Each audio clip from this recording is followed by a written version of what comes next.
મિત્રો માર્કેટમાં એક નવા જ પ્રકારનું સ્કેમ આવ્યું છે અને એમ સ્કેમની બીજી ખાસિયત એ છે કે ભણેલા ગણેલા લોકો નોકરિયાત લોકો જ તે એમાં છેતરાય છે અને લાખો રૂપિયામાં એ લોકોનું ચીટિંગ થઈ જાય છે. તો આ બાબતમાં જે આપણી જે સરકાર છે એમણે લોકોને એસએમએસથી કહેવાય ને કે એલર્ટ કરવાનું પણ શરૂઆત કરી દીધું છે. મારી જોડે પણ આવા એક બે કિસ્સા મારા વકીલ મિત્રો છે એમના મારફતે આવ્યા હતા.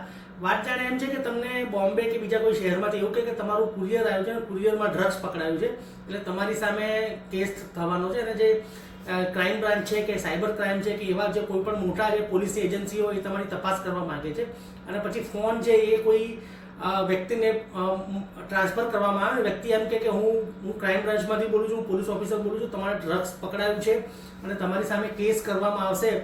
જો તમારા કેસથી બચવું હોય તો અમે જે કંઈ એ રીતની પ્રોસેસ ફોલો કરો. તે પછી વિડીયો કોલ કરે છે, પછી તમારા બેંકના એકાઉન્ટની ડિટેલ્સ માગે છે અને ડિટેલ્સ પછી તમને એટલા બધા તમને એ લોકો પોતાની લેંગ્વેજથી પોતાના બિહેવિયરથી એવા ડરમાં નાખી દે છે અને પોતે જાણે કે પોલીસ અધિકારી હોય એવા આઈ કાર્ડ આપે છે, એવા યુનિફોર્મે પહેરેલો હોય કદાચ અને એ લોકોની લેંગ્વેજ એવી તમને એવું લાગે કે આગળ પોલીસ જ છે અને સ્કાઈપે ઉપર ને વિડીયો કોલ ઉપર ફોન કરાવી અને તમને બેંકની બધી ડિટેલો જાણી જાય. પર્સનલ લોન લઈને અથવા બેંકના ખાતામાંથી પૈસા હોય કાઢીને એમ કરીને લાખો રૂપિયાનું ચીટિંગ થાય છે અને આવા કિસ્સા ઘણી વખત બનતા હોય છે. તો ઘણા પોલીસ ફરિયાદ કરે છે અને લોકો ખાસ ધ્યાન રાખે કે આવી રીતનું કોઈ પણ કોલ આવે તેને ધ્યાનમાં લેવું નહીં, પોલીસને તરત જાણ કરવી.